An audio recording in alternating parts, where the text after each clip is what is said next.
All right, everyone. I've got a bunch of new guns here today. Not my guns. A friend of mine's visiting me, and we're trying out these new guns with different optics. So my base point here for comparison is the Holosun 510C because I've been working with this for a very long time, and I'm now looking at the ACOG, which is extremely interesting to me. I've only worked with an ACOG once before, and before I got on camera, I was playing around with this a little bit. So, so this is a 3-power, right? Yeah. This is a 3-power, right? And is it just ACOG, or does it have like a? Oh, it's a TA31F. TA31F. Okay, so that's what the ACOG we have here. So first thing I like is the brightness. Let's see if I can get you guys behind the camera. This might be a little harder to look through because it has the 3x magnification.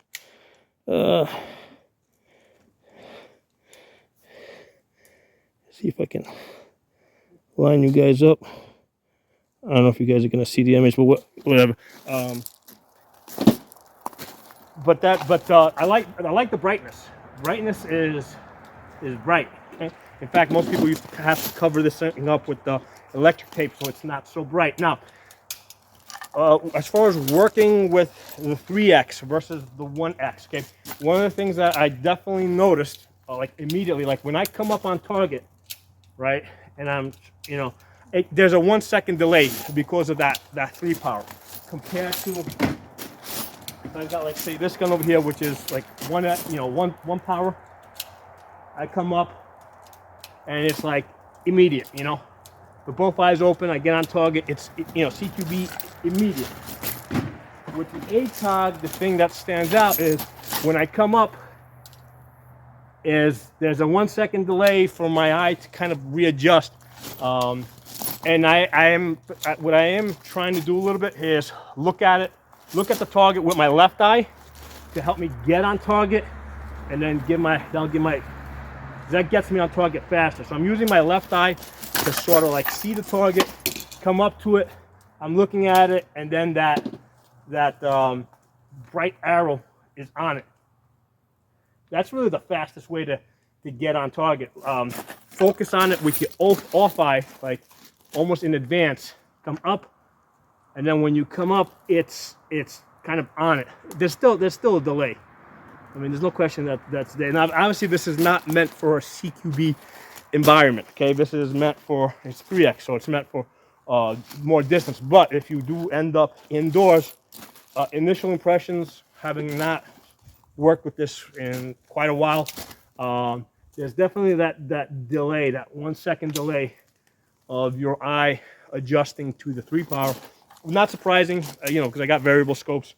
Same issue if I keep something in 3-power. There's a delay. If you go down to 1-power, it's faster.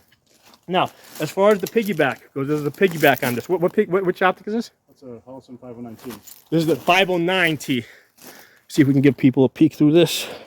There it is. So I've not worked with this on a pistol. Oops, let's knock the camera out. All right, I accidentally picked the camera.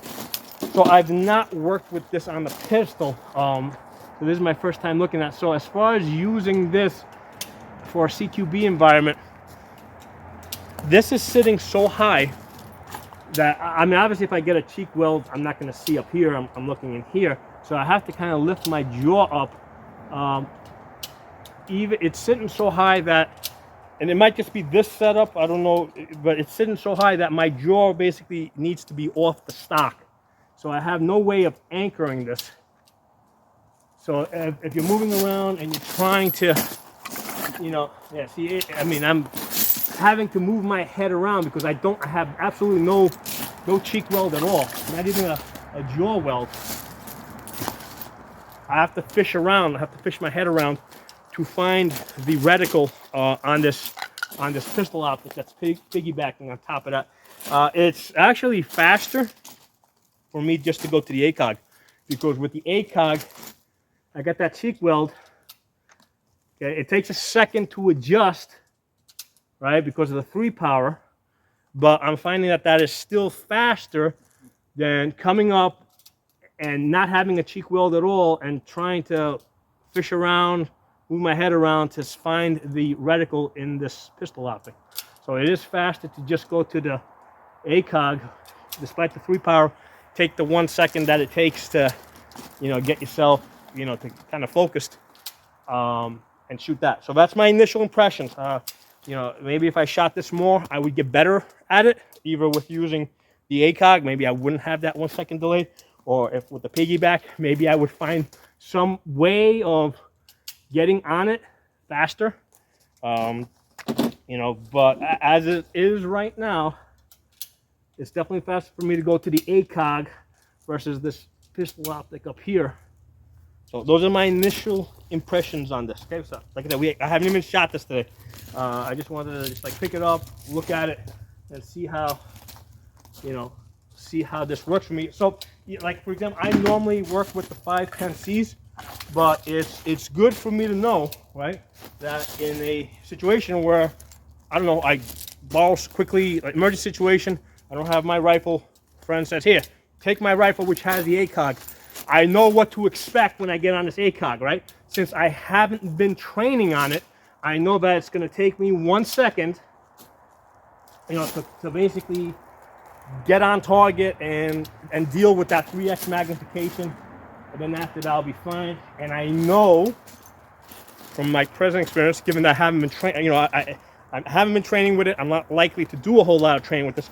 I know to completely avoid trying to use the pistol the pistol optic that's piggyback, because that's just going to take me longer to get on target, right? Especially if you're moving around.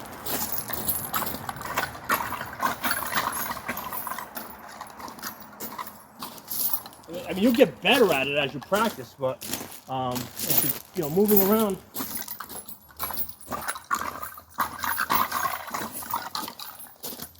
Yeah, I'm definitely faster with the ACOG. Just going straight to the ACOG, avoiding the pistol optic. That's piggyback. So yeah, this is a learning experience for me. The last time I shot the ACOG, it didn't have a pistol optic piggyback on top of it. So it's my first experience with this combo. So again, my initial impressions, maybe with practice I would get better with it. Don't know. But anyway, hope you guys enjoyed the video. Talk to y'all soon.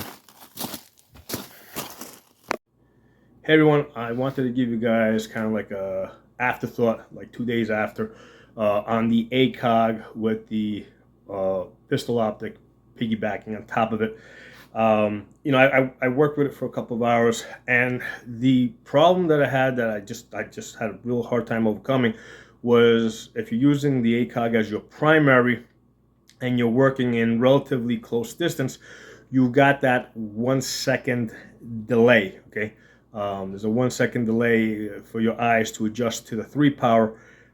That was just slowing things down. Okay, and when I tried shifting over to the piggyback, right, to the micro optic, what I found is that I didn't have a good cheek weld, so that was slowing me down that way. We did experiment a little bit with putting an optic, you know, at the 45 degrees, and I'll include that. You know, that worked. That worked better. Because I did 2 videos on this. In one of the videos, we actually demonstrated, and yeah, having the pistol optic at the 45 degrees versus the piggyback did work out a lot better for us because we were able to maintain a good cheek weld. So that's something that's viable. But overall, my thought is that, like, I wouldn't. Like I think that the red dot, like, you know, like a big window red dot, like a Holosun 510C with a 3x magnifier behind it, I think is the better choice, right? Because most of the time, you know, like if you know you're going to be shooting at distance, you just keep the magnifier on.